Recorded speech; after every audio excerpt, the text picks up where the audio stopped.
Oliver is in Leyland. Oliver, what would you like to say? I'd like to tell you why I voted for Brexit. Okay.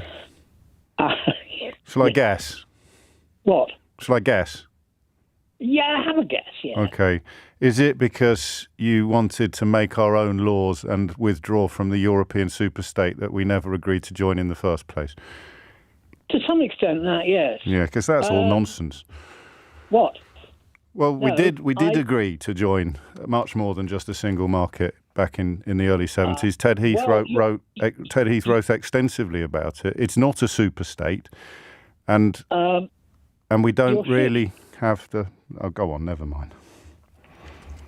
My dad was a senior officer in one of the big trade unions. Yeah, and he said. It was a bit of a joking conversation. He said, you don't like that, do you? And I said, well, yeah, joining a common market seems like a good idea to me. And the little so-and-so went and died between us joining and being given the vote to come out. Mm. I'm sorry. I'm very sorry for your loss, for the record. Oh, this is an awful long time ago. Right. And I couldn't work out. I'd never asked him why he didn't like it. And I was talking to a friend of mine, and he said, "You do realise you're voting for the United States of Europe. That's what it's all about." Mm.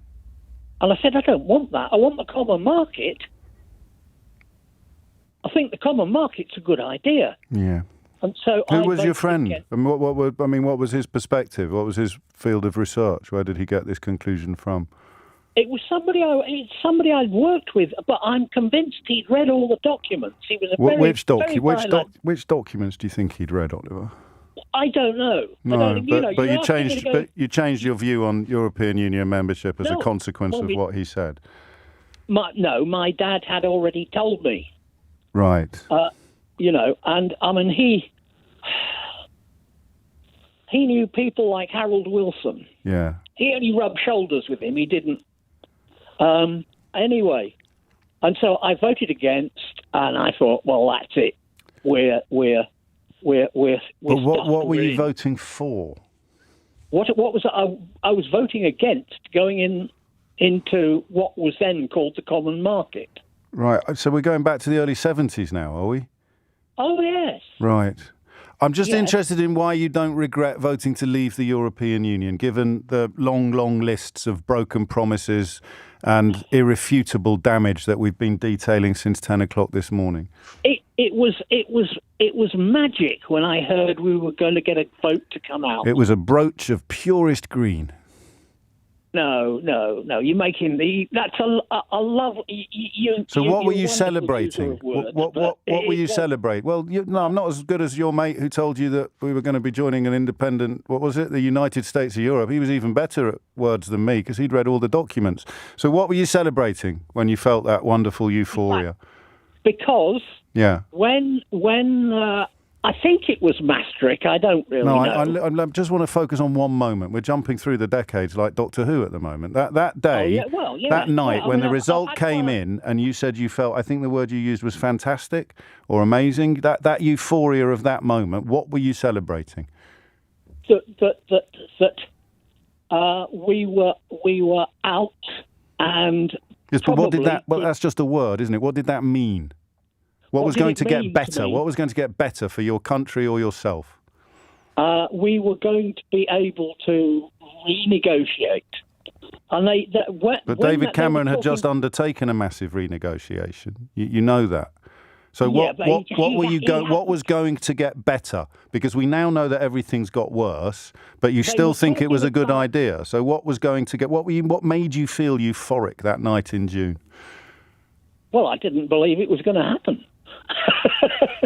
But you wanted it to. We're still. You've been on now for 4 or 5 minutes, and we still don't know what you wanted.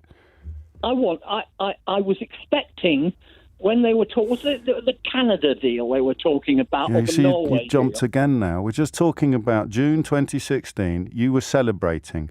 What did you win? What did I win? We won our. Oh, you're going to say. You're going to say. You're doing it again. I'm just asking you what you won.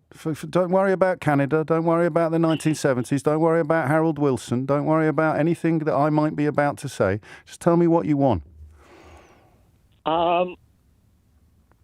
Well, we were going to be alongside the United States of Europe. What did you win? What did you win?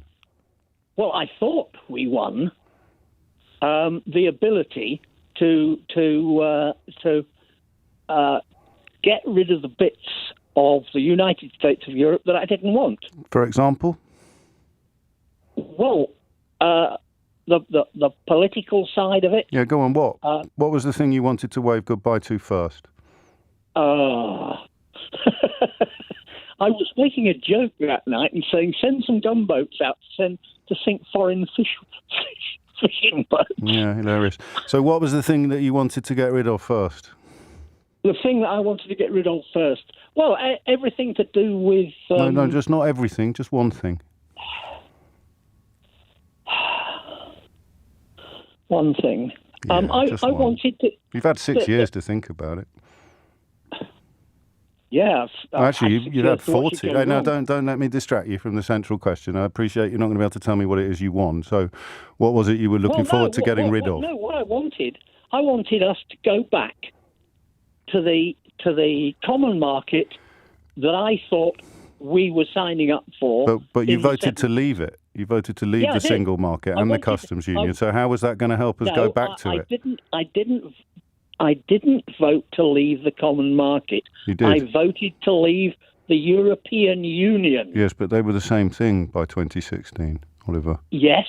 So anyway, what you said, you couldn't wait to get rid of the political stuff and all the difference. Yeah. If you so, give me an example of that, the stuff that you were hoping to, or even perhaps, if I could be so bold, an example of the things you're glad that we have now got rid of.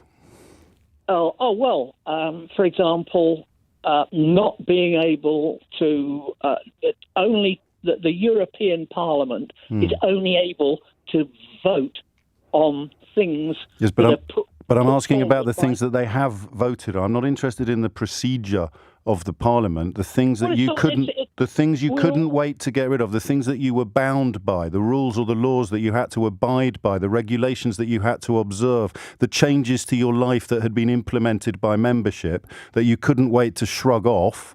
What were they? Well, we have to go back to when Thatcher decided to... You're back in your TARDIS. It was June 2016. You're celebrating the things that you don't have to do anymore. What were they? I'm 75 tomorrow. Happy birthday. Yes, thank you. And the whole point is this business has been on the news ever since we signed up to join. And every time something happened, it was worse for us. How? Can you give me one example? Do you think? Yes, I can. Go on then, because it's been a while. Yes, I can. Go on then.